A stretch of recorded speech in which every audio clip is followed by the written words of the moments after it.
And I am loving your show. I mean, like all some of Thank this you. is just up my vibe, and I'm like, this. Listen to the vibes. Welcome, everyone, to another episode of Listen to the Vibes. And I'm very happy to welcome Karina Cury here. She is an author and a holistic life coach. So we're going to get to know you. Let's start this off right. Tell us more about you. So yes, like you said, my name is Karina Cury. I'm originally from Brazil. I came to the US when I was 18 years old because I wanted to be a horse trainer, but my life took, the universe had different plans. So I went through divorce, depression, got on antidepressants, and had a spiritual awakening.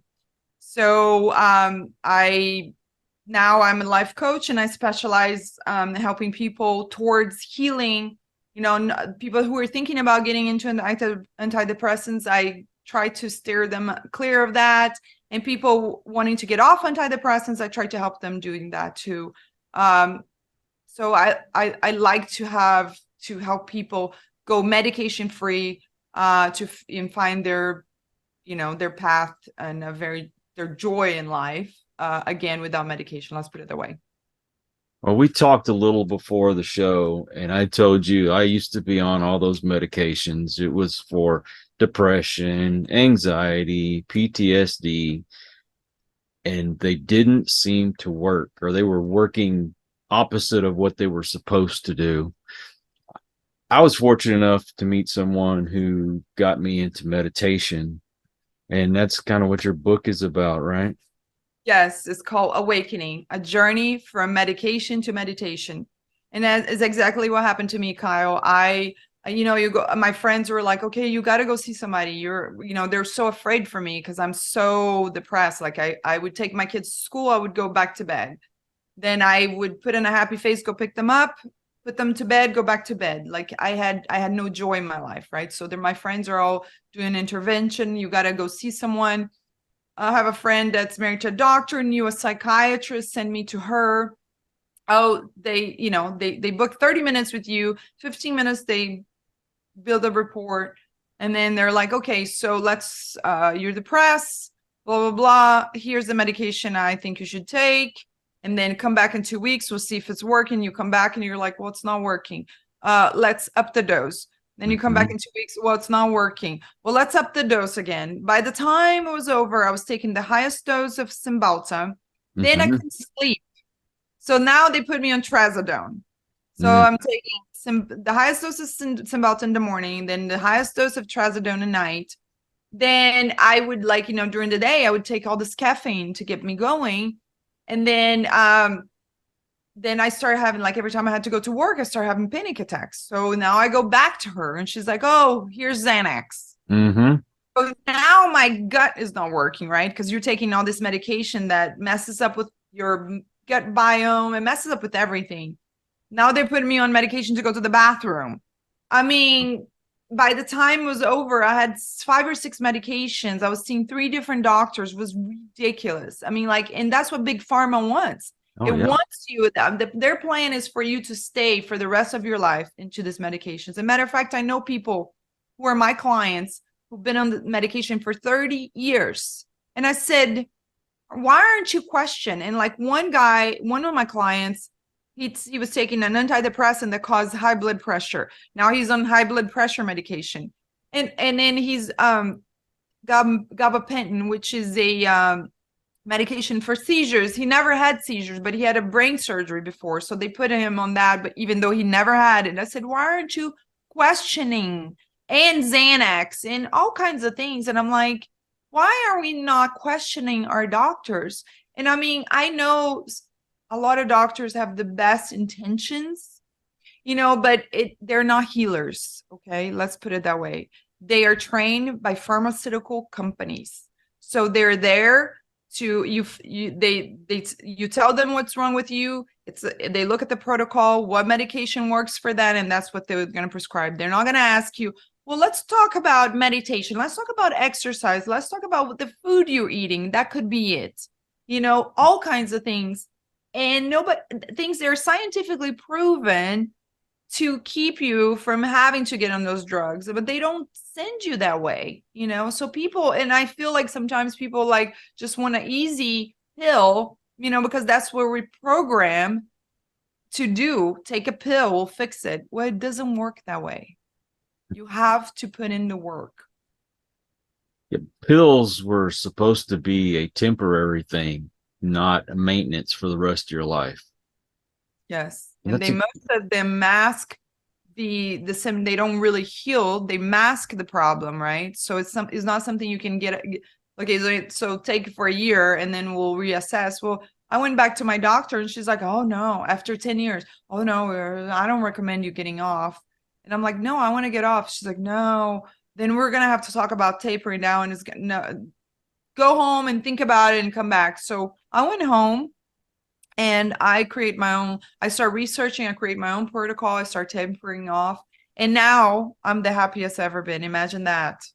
And I'm living a very clean life. I don't smoke, I don't drink, I don't do drugs, you know, like I eat very healthy, I exercise, I meditate 2 hours a day, I journal, and I teach people how to do that, you know.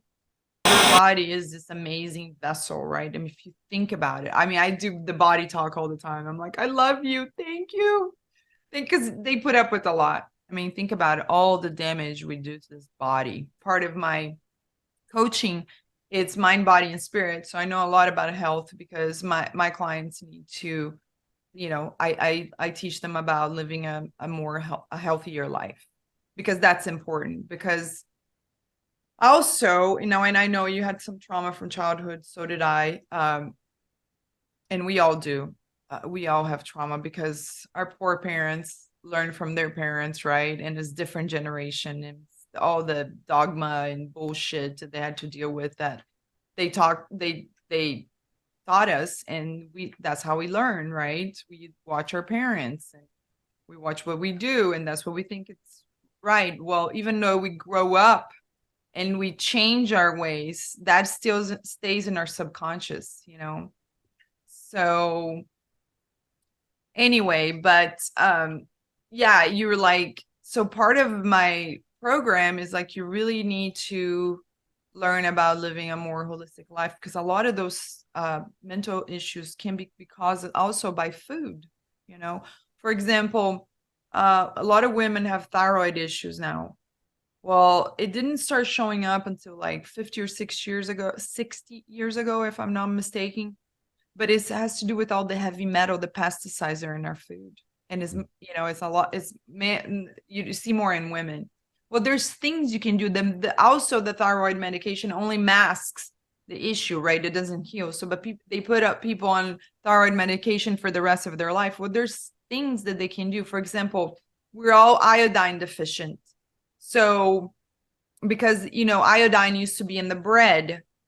That's how they used to bake our bread was an iodine. Well, when the big companies discovered that iodine was something we need, and it kept in, if something, one of the things that kept us healthy, well, that doesn't make any money. A healthy population is not making all the big companies money, right? right. So they start taking all those things out of our diet, right? So if you don't, we didn't find out until recently that we needed all those things, and that's why you see a spike in production of supplements, right? Now we have supplements for everything because we used to have that in our food. Mm-hmm. Didn't have to take supplements. Now we don't have anything anymore, and the deficiency on all those supplements can cause depression, can cause anxiety. You know, it messes up with your brain. You know, it fogs up your neurotransmitters and all kinds of things, you know. So it's all related, you know. One of the big companies, the food industry feeds into the pharmaceutical companies, basically, and it's sad. Well, look at how many kids nowadays have autism, And ADHD, ADHD. Yeah, exactly. Asperger's. I follow a guy, a Canadian doctor, talks a lot about that. It's just, yeah, it's unfortunate. Well, we have some friends. Their children are totally against any kind of vaccinations and all that. And I thought, man, y'all are crazy. But now I'm seeing these studies about some of that stuff is causing autism and ADHD and what have you. And at one point, I used to work on septic systems. And in order for a septic system to work, there has to be certain germs and enzymes and little bugs and things in there that can break all of the waste down. Well, when you have a problem with it backing up, and you'll go out there and you look, and there will be a white film all the way across the top. Mm-hmm. And all of that is from medications. And that's what's killing a lot of the stuff that's supposed to be in the water that breaks down the waste. That's killing it. Oh my gosh, you got Mhm. it's crazy. Well, so I've been off medication and I have horrible gut issues because of all those years of being on medication. You Yeah. know, there's side effects that the doctors don't tell you that will linger on forever, you know. So yeah, there's so many side effects, and that's why I tell people question, take. You are in control of your life, in your happiness. So Mhm. in your health, question, see what else you can do, do your research. Don't just take something. I mean, this is why I believe in medicine now. If you have a serious injury and stuff like that, great. You go to an emergency room or a specialist. They can, fix a bone, uh, all kinds of things. But I mean, if you want to stay healthy, there's so many things you can do yourself, and like you said, look at you, you change your life. Diet, stop drinking. Alcohol is ethanol, and ethanol kills all bacteria, including the good bacteria that we have in our guts that we need, that also helps with our brain function. Mm. You know what I mean? It kills everything. It doesn't discriminate. So, alcohol does so much damage to our body too, in our brain. I follow this doctor and he does a podcast and he talks a lot about the damage that alcohol does to your brain. And he's not talking about chronic drinking. He's talking about casual drinking too, for years and years. If you do it for years and years and years, I can't even, like, the smell kind of like, I go, oh, it brings bad memories.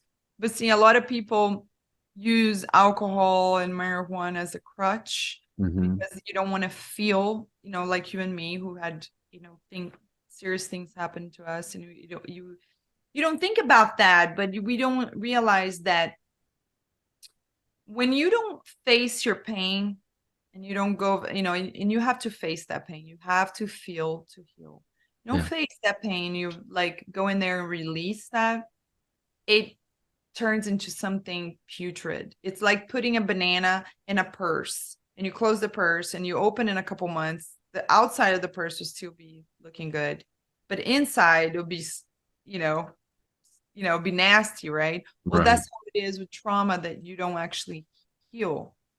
So it just fester in there and makes you have, something happens that has nothing to do with what do you think has nothing to do with that trauma, but somebody says something, it triggers an emotion, and you don't know why you have so much anger and so much, you're feeling anxiety on all those things, because you got to go in there and you got to dig it out. You got to. And people use alcohol and all those things as a crutch not to do it. And alcohol is just a symptom of the issue, It is. It's like I did it myself. I used to take all my medication and down a bottle of wine a night with the trazodone, like when my kids were not here, and just didn't remember how I ended up in my bed. Hmm. Yeah. Been there, done that. It gets to be such a habit that you feel like you can't live without that pill to go to sleep. And it finally took a doctor telling me, I'm not going to prescribe you any more sleeping medication. And I was so mad. I'm like, how am I going to sleep? But then I even did meditation to go to sleep, and it worked. And Oh. now I don't need that medicine to go to sleep anymore. Oh, it's amazing. Yes, I do a meditation every night, and I barely, like, I don't even like finish. I start the sleeping meditation And I was just like, I get in a really relaxed because, and then I turn off everything, and start the meditation. I never finish because it puts me to sleep before. But I was in the same place. I remember when I was trying to get off trazodone and laying there in bed and going, oh, and you're tired and you're yawning, but your brain's not shutting down. And you turn and toss, and the next day you feel horrible because you didn't sleep and you still have to get up and do all this stuff with the kids. I remember that. And my coach would be, no, don't take the medication. Yes, you can do it. Yes, you can do it. She kept empowering me. I'm like, oh my God, I don't know how much longer. And I just I tried everything. I would put the 963 hertz song on the background, make the room super dark and then super cold. And then I start getting more serious about the meditation. And now it's like, dude, I sleep like a rock. I can't believe. I mean, sometimes I look at my life back then, I'm like, I can't believe I used to do all that. I just can, because I live such a healthy life. And it's like, it's not for everybody, but it's such a better life. You feel so much better. And you are in touch with your divinity. You understand, I can feel God in my life now, because before it was so numbed or zombied out that I didn't feel anything. It's like my connections are all fogged up. Now I feel my connection with God. I understand God. I understand. I learned to trust my intuition again, and it's such a better life. No, I think it's really important to have that balance. You have to have balance with your mental health, your physical health, your family, and your spirituality. Mhm. Unfortunately, we live in a time where it seems as if people are believing in God less and less, or at least it appears that way. I don't know. Behind the scenes, the people that I talk to, it seems like there's an awakening. And I hope that's true. It seems that way from my point of view. If you ignore the news, social media, that kind of thing, and talk to real people, what do you see? I see that there's a lot of people that are so the one of the things that I believe that are people that are awakening, like you and me, people who are went through uh a spiritual awakening. It's people that hit rock bottom, and then you kind of have to go, whoa, there's I just can't live like this anymore. And then you start searching. That's when you find that spirituality again, and you start to rediscover all that. So I think a lot of people that haven't felt like they hit rock bottom, right? That's just the norm. They feel like they need just that's what life is. They are not yet connected, right? Right. Source. So, but I see now a lot more people like me, a lot more people but I also people I feel like they're embarrassed to share that they are, because a lot of people are like, oh, witch or this or that. They have all these ideas of people that are doing things like me. They want to put, if you know anything about witchcraft, it was just women who knew about herbs, and heal people through herbs and they had, Curandera. yes, exactly. And they were in touch with their intuition, which, by the way, who was it, Rockefeller, who when he's started the medical school, he had them burn all these books that were handwritten about herbs that cure this and cure that, because that doesn't make any money either. But anyway, so that's how we lost that knowledge for a while, but then people start bringing it back. But people are afraid of what people are going to think about me. You see, I'm in the place in my life where I'm like, what everybody thinks about me is none of my business. You know what I mean? Gotcha. And I am in the place where I feel like my purpose is to share this love and this light that I found in my life, because I want everybody to have. So I am share as much as I can. I wrote in the book. I'm completely honest about everything that happened to me, and I don't say that so people can see me as a victim. Is none of that. It's to understand that you can go through hardships and you can come stronger in the other side, and you can learn from the shit that happened to you. I became a better mother because everything that I learned to protect my children, so the same things wouldn't happen to them.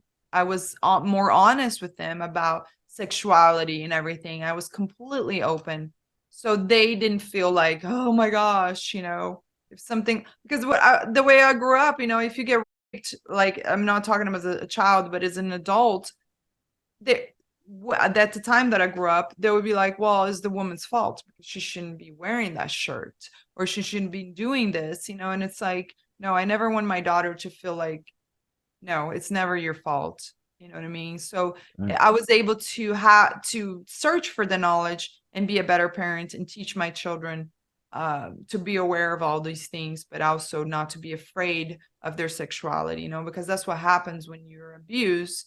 You it's like you grow up your whole life having a hard relationship with your sexuality, and so because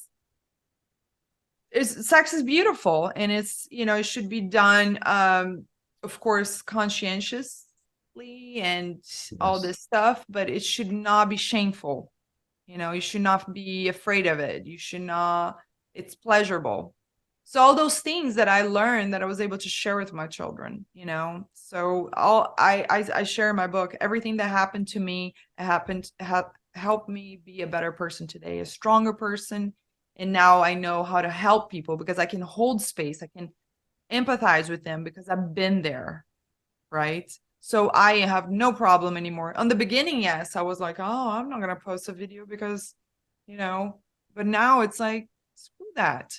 My voice, my message is important. There's people out there who's going to benefit from that. And I hear all the time, I post some videos and people are like, oh, this really spoke to me. Thank you so much for sharing this. And I'm so grateful that one little video can help somebody to have a better day, Mm-hmm. Yeah.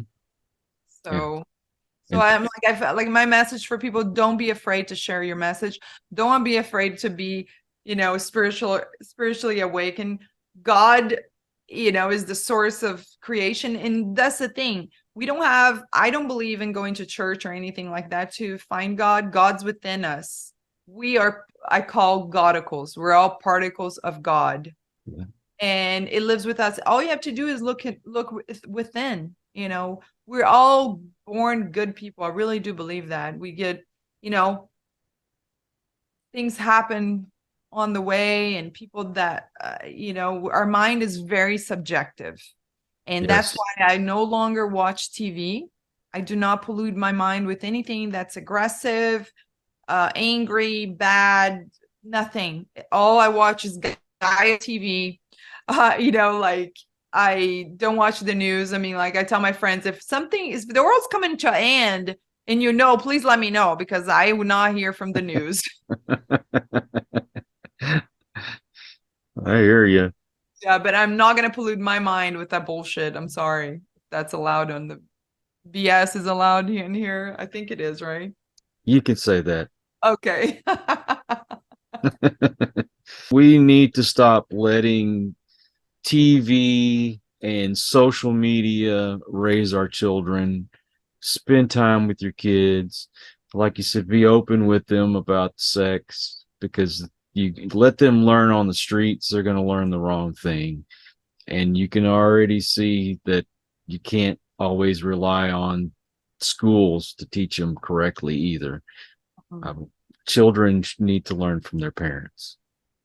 We need to take charge of our families, of our Mhm. health, of our mental health, of our life. We are solely in control of our life. We only. And that's what people need to understand. Do not trust the government. Do not trust doctors. You Right. are in control of your own life. And people need to start realizing that. And, exactly. Stop social. It's so sad that the kids are so and my kids have phones too, and I see happening to them, and now they're adults, so they have their own life to live, right? It's their journey. And the Yes. hardest thing for me is see my children so plug in the black hole of a phone, and looking people and not really living their life, because that's the thing. There's three types of business: my business, your business, and God's business. And if I'm on your business, I'm not living my business.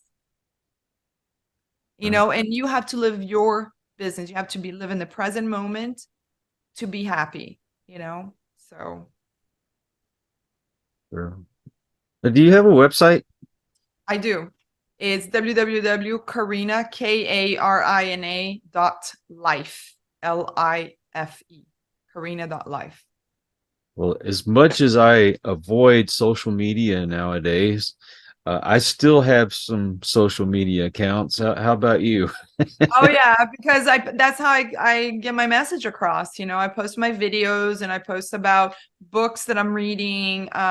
Like I have since the spiritual awakening, I have read more books that I can count. And it's been amazing. Every book is amazing. You can really learn so much from people who went through experiences and things and how they dealt with, and they have so much knowledge and experience. So that's how I share my message. Like I tell them about books, I tell them about what I learned from this new book that I read. So that's how I share my message. That's how you can share your message today, unless I go in the downtown here and start carrying signs and go, like, how you see people on the street. They already think we're crazy enough. We don't need to go out with a sign. I know my friends who are like, I have a friend, she's like, I love you, but I love me some Jesus. And I said, well, I love Jesus too. Because I'm a spiritual person doesn't mean that I don't love the same things you love. I see them in a different light and a different way you know, to bring them into my life. Let's put it that way, because I'm living a life now where I feel like we're all one. There's no separateness between us. And I feel so much love for every human being, and there's no judgment. And I was able to do that through lots of work, but spiritual retreat. And that's how I started reading my book. I went to the spiritual retreat, and it was the whole time was like vegan food and lots of meditation and journaling, all kinds of things, yoga. And I left there, and it was all women. And I left there so energized, and I had this download, and it's like, go write this damn book you keep talking about. And so I use all this knowledge in a different way than that people do. I really apply to my daily life. And in that retreat, I saw all the women in there. I closed my eyes, and we're doing this healing your ancestors. Healing because we all have, what is it called? I had a blank. But when we carry in our DNA our traumas from our ancestors, right? So we're doing ancestral healing. And I closed my eyes, and I saw everybody there as part of this cosmic unit. And we're all one, and we're just these particles of energy, and made me appreciate everybody. And now, I don't know, it did something to me. It was amazing. And now I cannot say, when I hear people going, oh my gosh, what, talking negative about somebody, and I'm like, it hurts me, because it's like, this is a human being you're talking about. She's no different than you and me. You know what I mean? And it's like, to be able to feel that way has been amazing. I cannot even describe to you, to feel love for anybody and everybody, and to understand people, and everybody's in a different path on their journey. They may not be where I am, but they're on their journey, and everybody's journey is important. Definitely. Thank you for sharing all this with me today. And thank you for coming on the show. Oh, thank you. It was amazing. I was so excited. My first podcast. And yes, my book, Awakening, a Journey from Medication to Meditation by Karina Cury. It's only 160 pages, so it's an easy read. I share a little bit about my story, coming to this country and all my trials. Like, again, not to have anybody feel sorry for me, just to like give a glimpse what drove me to feel so depressed and feel hopeless, and then how I was able to turn my life around with meditation and holistic living, and through the help of a life coach. And that's how I became a life coach, because I wanted to do that for other people. So It's important for people to understand when we tell our story, it's not for anybody to feel sorry for us. It's a story of empowerment that we want to share so someone else can be empowered as well. yes, and so people can understand that I understand. I can hold space for you. I can empathize with you. I know I know that pain. I felt that pain. So Well, again, thank you. And I want to thank all you folks out there. If you are new to the channel, well, I hope you'll come back. Please hit that subscribe button. And for my regulars, you guys are awesome because you make it possible for me to do this. Until the next one, everyone, please take care. Be kind to one another. God bless and peace. We hope you enjoyed this episode of Listen to the Vibes. You can catch us on Buzzsprout or wherever you listen to your favorite podcasts, and on YouTube. Follow us on Facebook at The Vibes Broadcast Network